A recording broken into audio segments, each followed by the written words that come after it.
splendid day. He was making good time with Annie and Clarabelle, and was early at each station.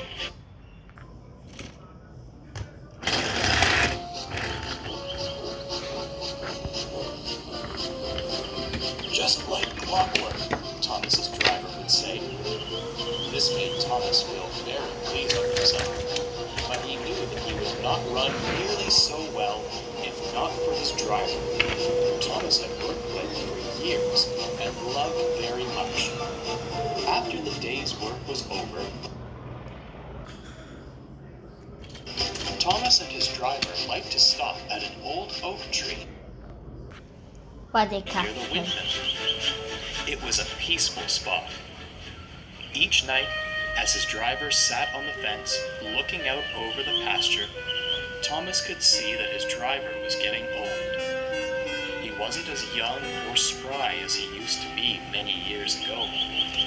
Soon, he would have to retire, which made Thomas feel very sad. "Don't worry, Thomas," his driver said. "We will always be good friends, no matter what happens."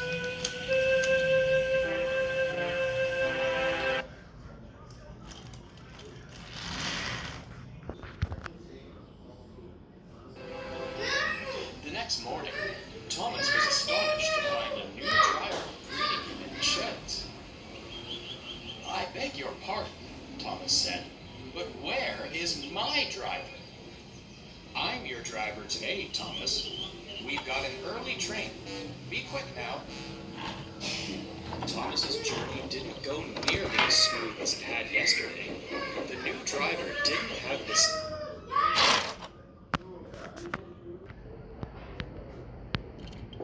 same finesse with the regulator as Thomas's driver had.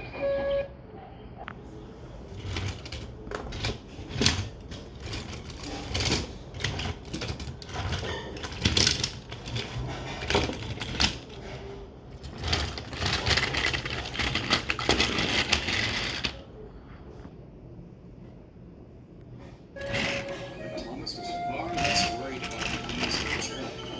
He was concerned for his driver. Has he retired after all? See, Thomas thought to himself sadly.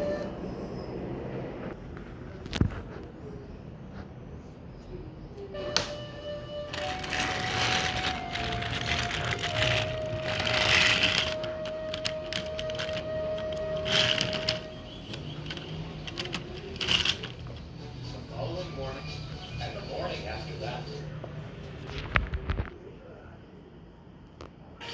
Thomas still didn't see his driver, and he was so busy that he didn't get a chance to find out what had happened. He was beginning to become very frustrated.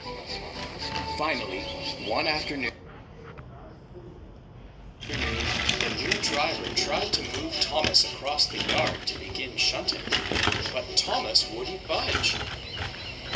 "Show a wheel, Thomas." "The front controller is counting on us." "I'm not moving from this spot until you tell me where my driver is," Thomas sputtered. The new driver looked down at his feet. The fireman looked nervous too. "Are you certain you wish to know?" the driver said. "Yes, please tell me," Thomas asked with feeling. "Your driver is very sick, Thomas. Very sick indeed." Thomas's eyes widened. "Sick?" asked Thomas. "Like Bill and Ben's coughs and sneezels?" "No, Thomas. It's worse. Much worse." The new driver explained everything. Thomas couldn't believe what he was hearing. One word stood out apart from the rest. Terminal. Later that evening, Thomas returned to his shed, feeling depressed.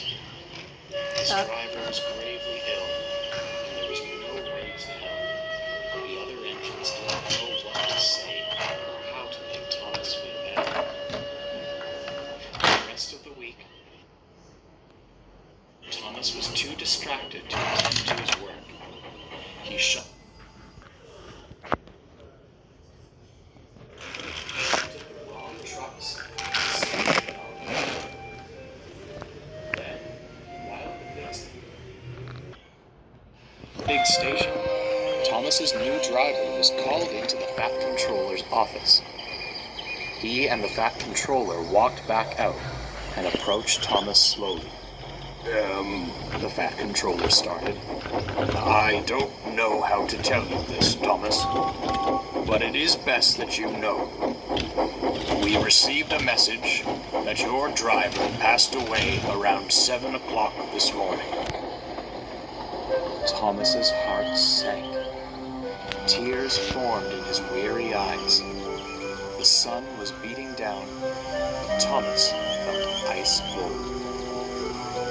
Then he remembered what his driver had said about being friends no matter what, and amidst his tears, he had a thought.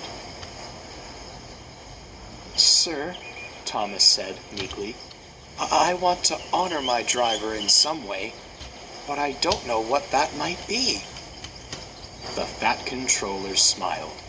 He thought you might ask that. What do you mean?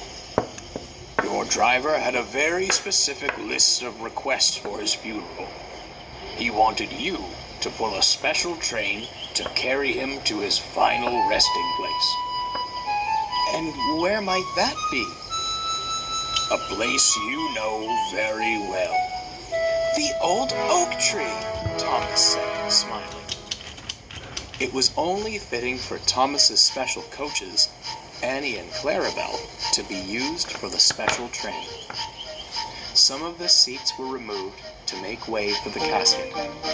Together, Thomas, his coaches, his driver, and family made their way to the old oak tree. Thomas was able to say goodbye. I will miss you, Thomas sighed. And though he felt sad, he also felt happy, because he knew that even though his driver was no longer here, whenever Thomas visited the old oak tree, his friend would still be there to share it with him.